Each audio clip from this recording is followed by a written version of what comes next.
Hello, my fellow fountain pen enthusiasts. So I've got another pen review, and today we're going to take a look at the Moonman M800 fountain pen. And specifically, I'm gonna do the review like I normally would. So we're gonna cover the parts of the pen. We're gonna do some comparisons, and then at the end of the video, I will actually switch out the nib. So I have purchased a titanium nib. So I have the titanium nib, I have it in now the number 5 size, I have it in it now, of course, the number 6, and then I have it in number 8 size. So I've got all 3 different sizes of the titanium nib now. And we're going to see how it looks in the pen and how well it performs as well. But I'll save that for the end of the video, so if you don't want to see that part, you don't have to stay for it. So this here is going to be the packaging that you receive with your pen. And I like the packaging. You know, it's a pretty nice box, pretty hefty. You know, it's just a paper product box or a cardboard box, but definitely I think looks nice. You've got your Moonman branding up here. And then of course, Moonman, fill the temperature of writing. So a nice box, you've got your label on the back there. And then you open up the box and it will reveal your pen. So you've got some instructions that come with the pen. You're going to get a little tag that will be attached to the clip itself. So generally you'll see that on a lot of higher end pens. All my Pilot pens generally come with one of these little tags. And then we reveal the pen. And so I went with the amber color. I really liked this color. Very, very attractive material. Now pulling the pen out, take a look at it. You know, first impressions is, I think again, just kind of going back, it's a stunning color. I like the specific depth with this material. And I think the pen, just aesthetically speaking, is very striking. It looks very attractive in person. Now, looking at all the different parts of the pen, so we have some cone-shaped ends or conical ends on both the barrel as well as the cap. You know, the clip here, I've never had a pen with this style of clip, so this will be my first pen. The little ball point here actually does move back and forth, so it does roll back and forth. And from a functional perspective, it works very well. So it goes in and out of a shirt pocket very easily. So no complaints, no issues there whatsoever. We've got 2 thin cap bands down towards the end of the cap, and kind of give you an up close look of that cap. You can see there's definitely some transparent properties there. You can actually see the nib through the cap at certain points, but it definitely, I think it looks nice. We've got another small band right here at the end of the cap. I think it's kind of a nice touch. Working our way down the barrel, kind of giving you a nice little twirl of it. The material in person is much, you know, the camera can only pick up so much, but in person this is just a beautiful material. Here we see another gold band down towards the end. Now you may ask, is this section back here removable? And in this case, no, it does seem like it's glued in down here, which I think is a good thing. I wouldn't really want this to move. For me, I would feel like it would potentially start to come unscrewed or unscrew out over time, as well as keep it from kind of rattling around and things like that. So there you kind of see the pen. Now as far as uncapping this pen, it uncaps pretty darn easily, just literally over one turn, which I like that piece of it. And then we reveal the section. So there's going to be a step down right here, but there's quite a bit of surface area from the step down to the end of the section. And the step down, because of this metal band, it is not sharp whatsoever. If you really don't feel it too much. The threads are very shallow. They're not sharp at all. They're not uncomfortable. We've got another metal band and a very slight step down right here, but again, it's not something that bothers me. And then this section is a more unique section. The section itself is very small. And for me, when I was originally looking at this pen, I thought that would be a big deterrent for me, that I thought I would possibly not like this section that much, but I really, as I've used this pen and written with it, it doesn't bother me. Generally, I hold the pen about right here. As you can tell from my hand, it fits pretty comfortably. You know, so I don't generally post this pen at all. And you know, I've played with, you know, different positions holding the pen, but generally this is about my sweet spot right here, and it works pretty well. I think the fact that you have a number 6 size nib kind of helps with the smaller section. If you had a smaller nib, I could see this pen not working for a lot of people and being much more uncomfortable from a writing experience. Now, as far as posting the pen, it posts securely. It's not going anywhere. I think it's, truthfully, to me, balance-wise, it's good. It's a nice pen. If you do decide to post this pen, you can definitely post it, I think, pretty easily. So I don't think you'll have any issues as far as that goes. And now, of course, for those of you that don't know, this pen comes with a bock nib.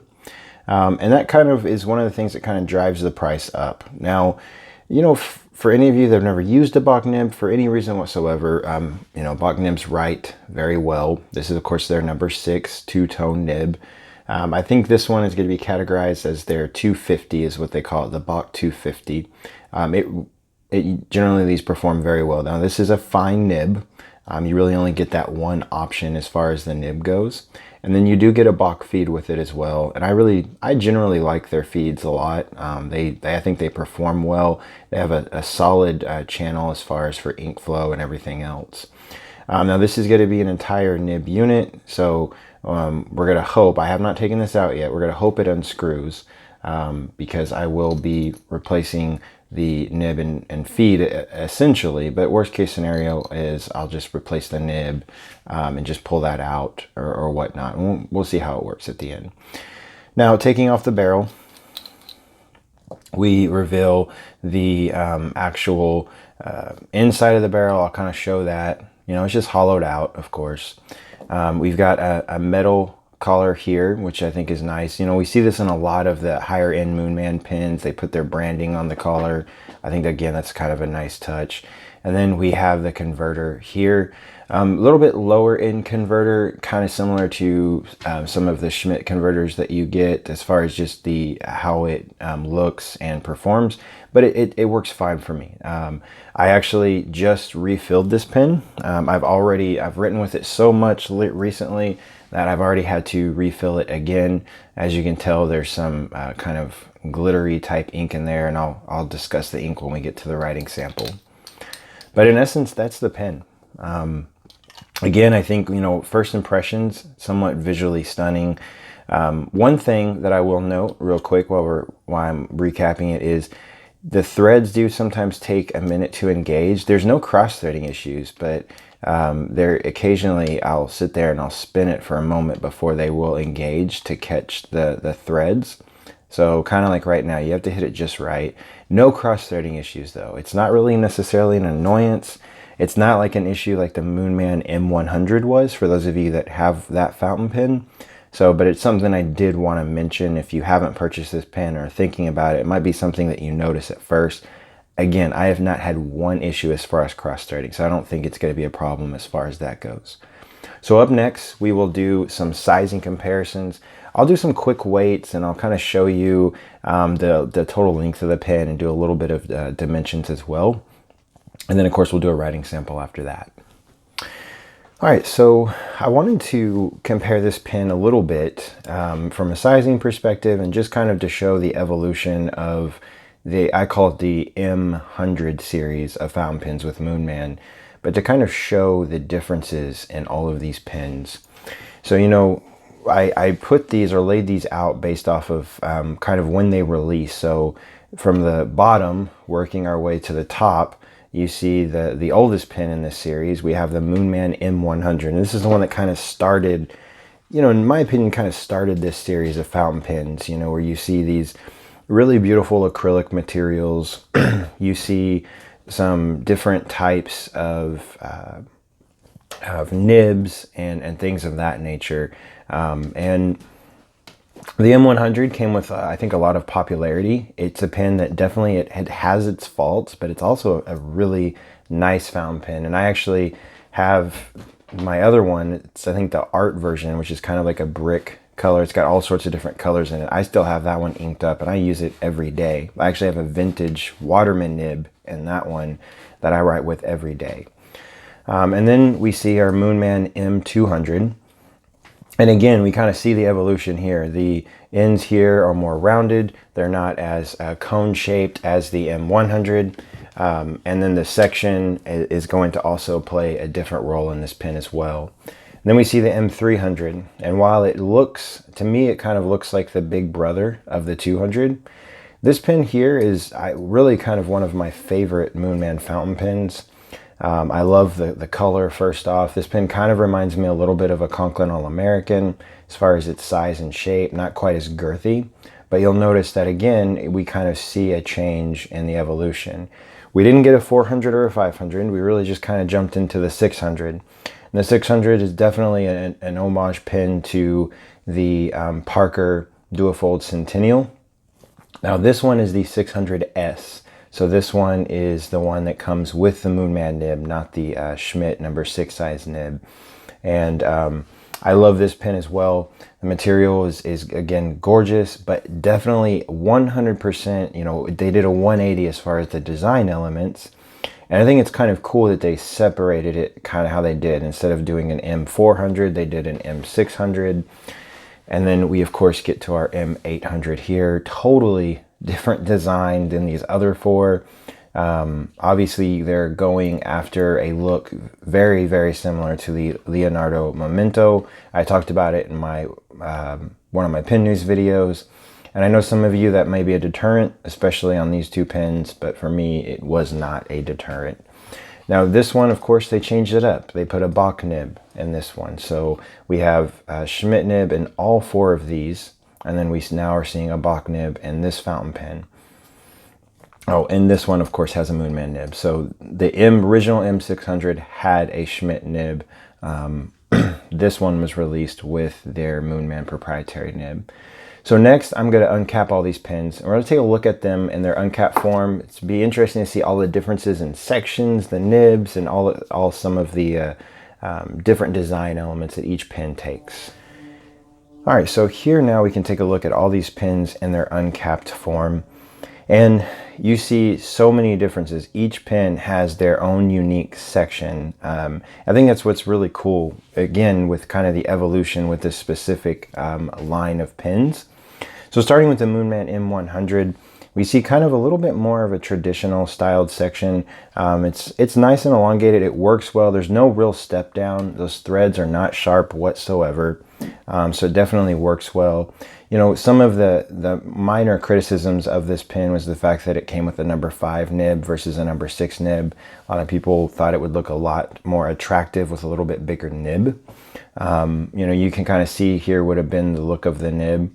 I think it looks fine with the number 5 nib. I'm not saying I wouldn't have liked the number 6, but I think for the overall size of the pen, I think it's the number 5 definitely suits it. It doesn't look like the nib is super small in the pen like we've seen in some other fountain pens with number 5s.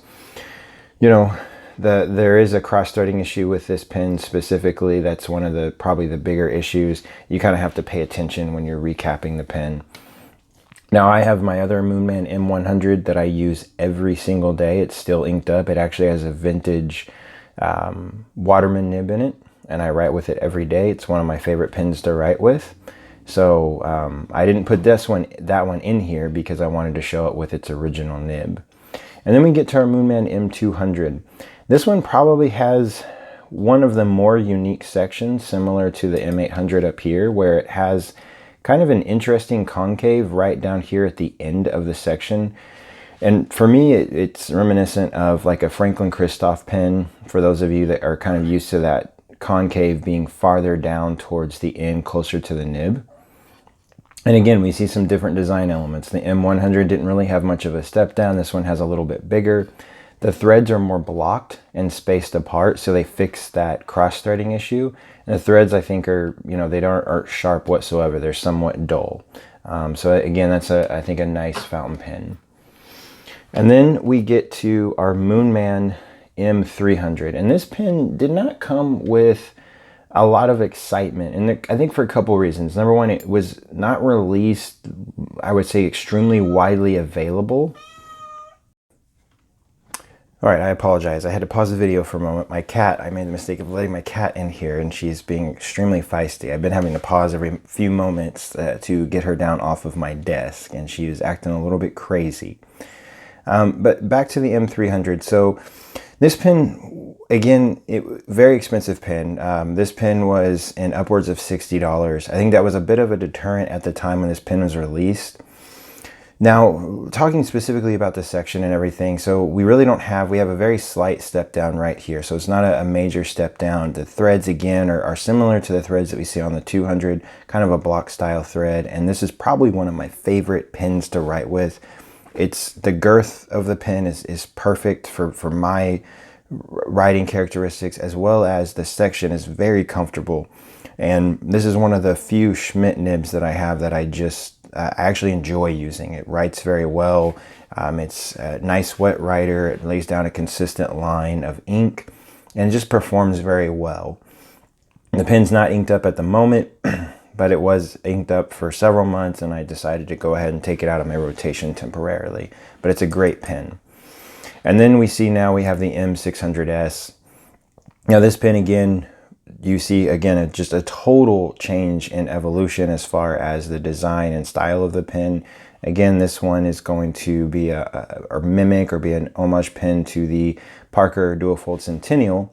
But we see this styled section, a little bit of a concave, very traditional section with a flare out at the end of it.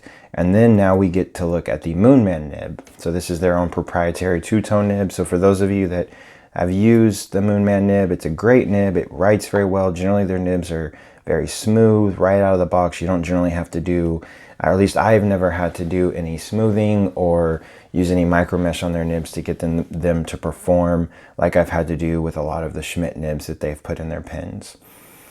And then here we get to the M800. Again, another unique design element. This pen is, the section here mimics that of the Leonardo Momento. We've got a box style nib now. It's a two-tone nib. So again, just taking on a whole different element as far as the pen itself. And I like all four of these designs for different reasons, but I think they all have different aesthetic qualities that you can appreciate. I think they all have different elements from a mechanical perspective that you can appreciate as well from a writing perspective as far as how it fits in your hand. And they offer you different aspects, and they offer different price points as well. You can technically get all 5 of these pens still right now. So they're all 5 available. So if any of these other 4 seem interesting to you, definitely I wouldn't hesitate to at least check them out. So up next, I'll do a little bit of we'll kind of look at the dimensions of this pen. We'll also look at the weight. It's not a very heavy pen by any means. And then of course we will do the writing sample after that. All right, so let's take a look at some weights of this pen. So I just filled up the converter. So this is at max capacity. So we're at 24.1 grams. So a decent size weight, definitely not bad. The cap weight, just so you can see that, is about 7 grams. So 6.9 grams for this pen.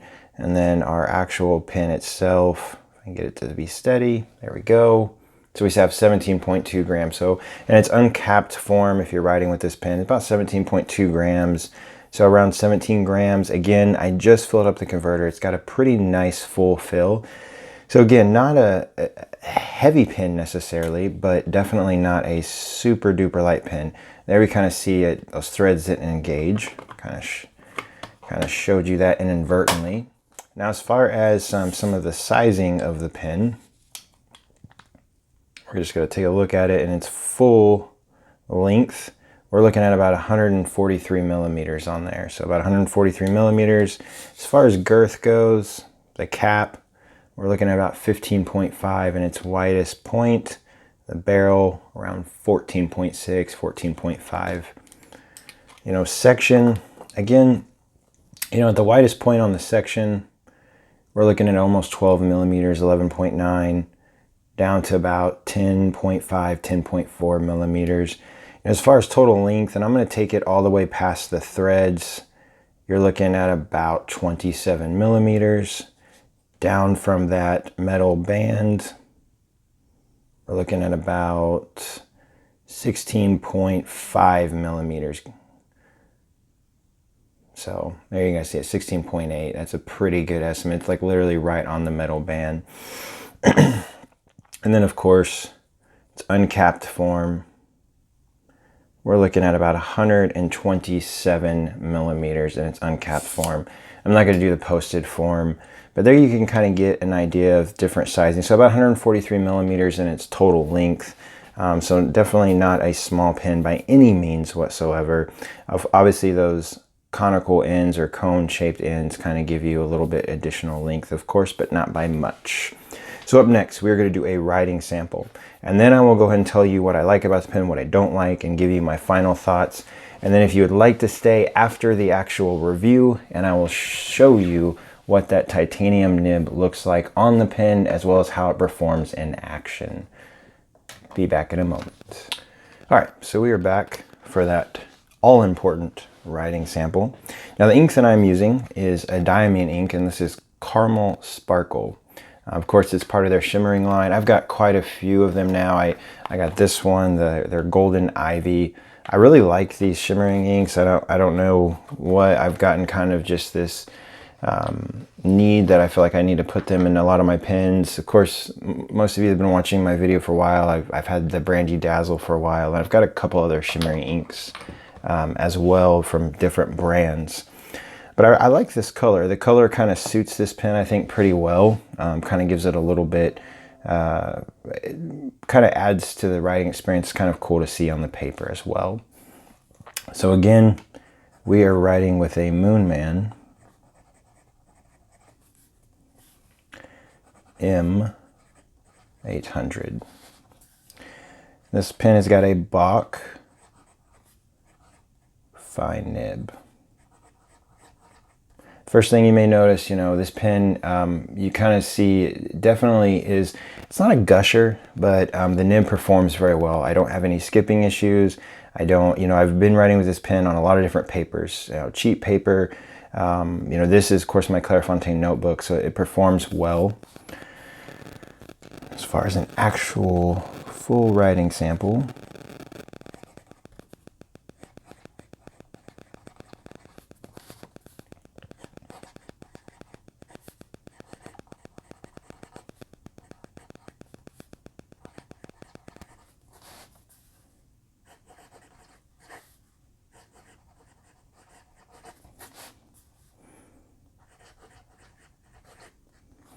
there we can kind of see how it performs. Again, no skipping issues. In this ink, one of the knocks sometimes on like shimmering ink like this is they can kind of clog up that feed, and I mean they generally do. I don't think I've had any feed that it hasn't somewhat clogged up, but it definitely keeps up with this. Again,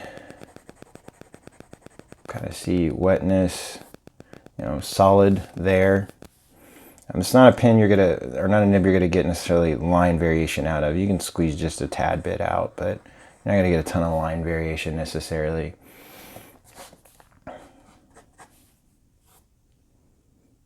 Kind of let it dry just a little bit longer.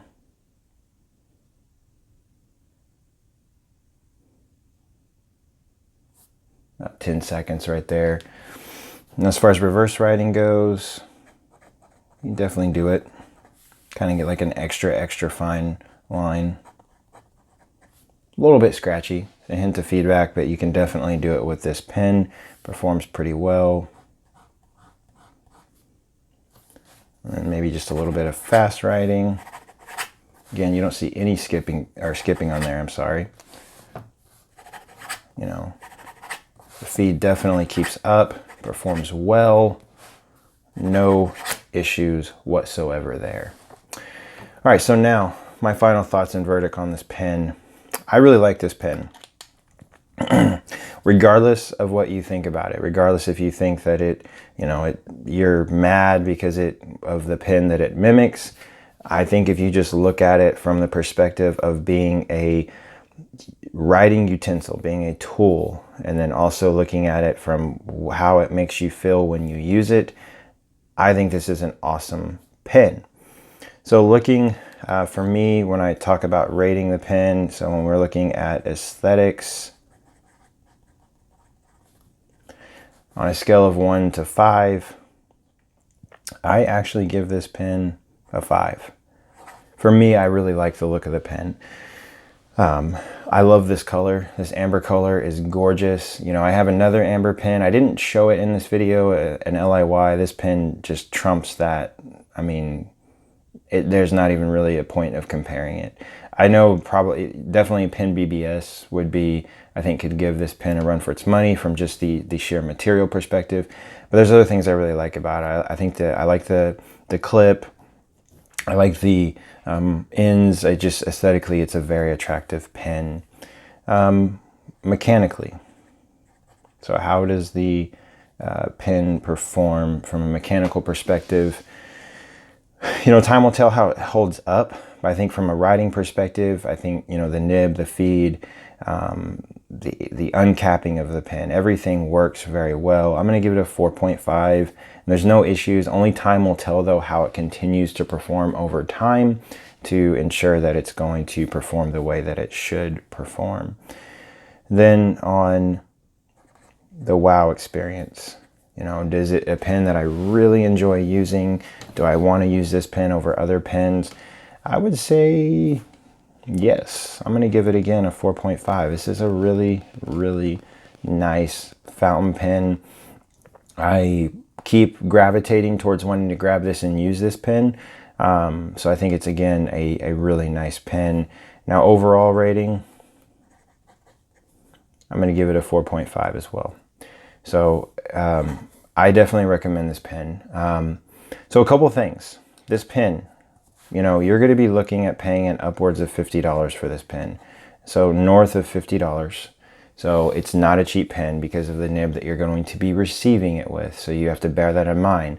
I would say, you know, if I was to get a German nib, Jovo or Bock would be where I would go. And that's what I would purchase any day. I do really enjoy the Bock nibs. They generally, I think, write well. But again, that's no knock on Jovo. But I'm glad that they decided, if they were going to do this, to use one of these branded nibs versus the Schmidt nib, just for overall quality perspective.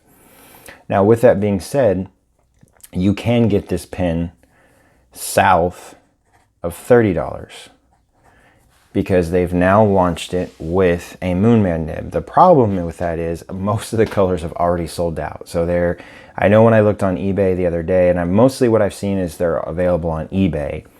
The green color and the purple colors are still available. So green and purple are still available with the Moonman nib. And those are retailing for between, I would say, in the low end 24 to about, I'd say on the high end closer to 29. But I would say kind of the sweet spot seems to be around $25 to $27. Hopefully they'll restock these, because I really kind of want to buy one of these with a Moonman nib. I want to get the blue color, but the green color is also very attractive. So I've thought about getting that one. But if you do not want to spend that much money for this pen, I just realized that nib was kind of messed up. If you don't want to spend north of $50, get it with a Moonman nib. Just understand right now the only colors available are green and purple. So you have that option as well. I think that's, again, another cool selling point. So, but I actually like the fact that I got this with a Bock nib, and I have no issues with spending that money because it performs very well. So get you one of these pens. It's a great, great fountain pen. I rather enjoy it.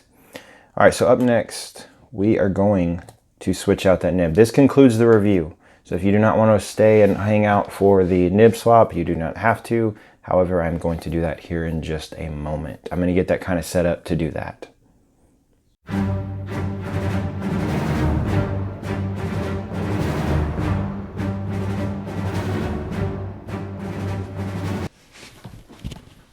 All right, everyone, so we are back, and so I've got my nib here, my titanium nib, and we're going to see if I can do this over the camera and kind of show this process real quick. So First things we got to do, we got to take the converter off this section. We'll take that off, kind of set it off to the side. So here's your converter.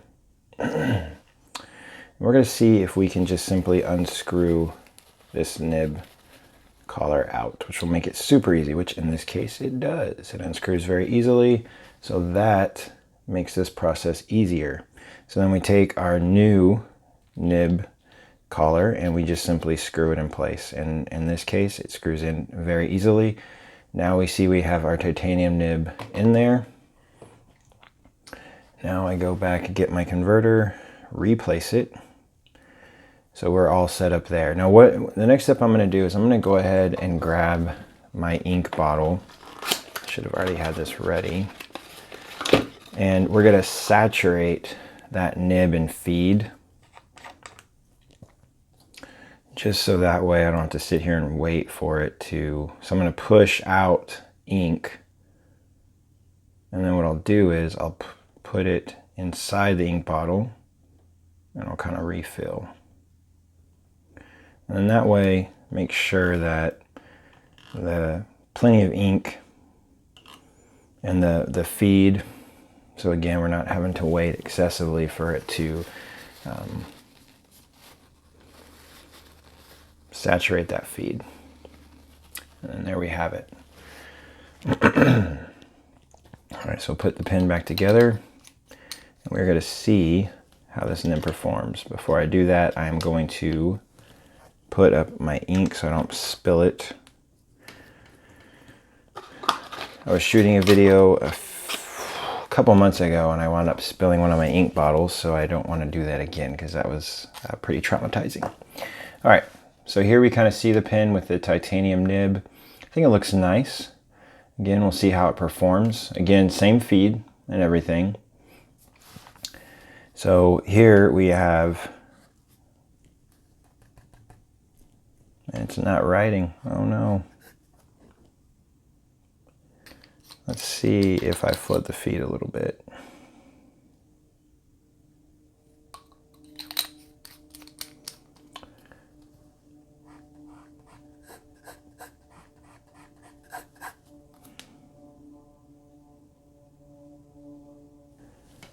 All right, so I went off camera and I'm still going to post that part of the video.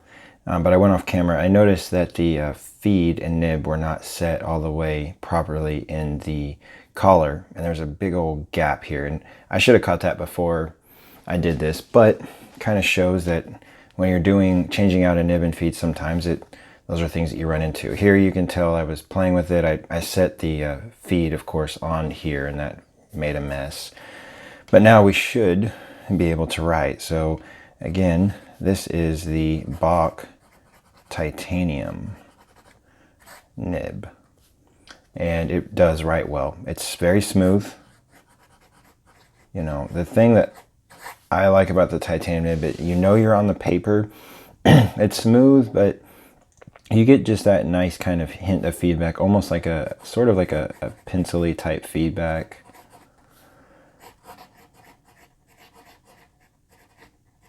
Definitely a unique experience. But one thing that makes these nibs awesome is you get, you know, your fine line right here, and then if you just put just a little bit of pressure, you can get more ink out of it. So you can get a nice line variation just by applying a little bit of pressure.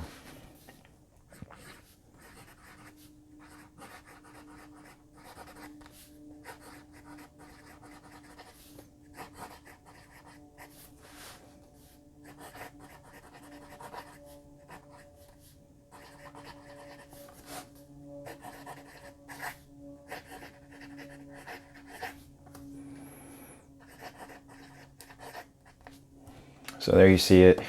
Definitely works just as well as the regular Bock nib.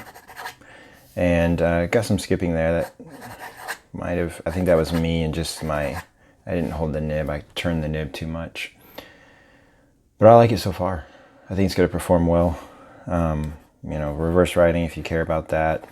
If you have never used a titanium nib, check these out. They're awesome. So generally I get my titanium nibs. So I've bought a couple bock nibs from